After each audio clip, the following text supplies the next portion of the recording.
because a lot of people say, oh, I've tried that mindfulness thing and it's so hard.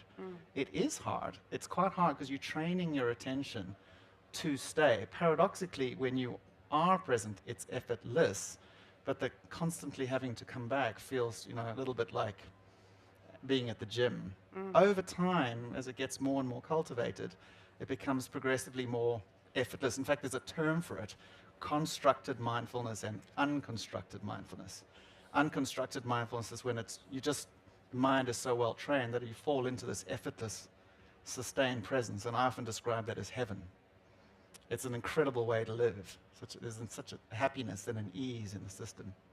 I think a lot of us hear the term mindfulness and hearing what you just said then, and we think, can I cultivate that? Can I get to that point? Or is that for a Buddhist monk on a mountain? Yeah. What are your thoughts on the accessibility, the relatability?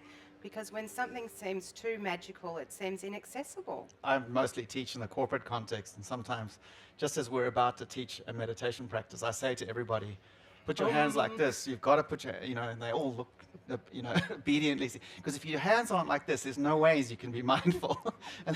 and then I'm only kidding, right? There's this myth around, you have to go to mountains, or I don't think, what could be more natural than being present? I mean, I have a 20-month-old little boy, and he's almost consistently in the present. Of course, there's a lot of wisdom development to come as we get older, and often we lose presence as we get older.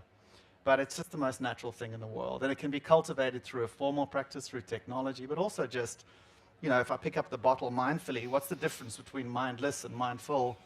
I know that I'm picking the bottle up. And you know how you can pick it up, but you're off with the fairies while you're picking it up. That's a mindless way.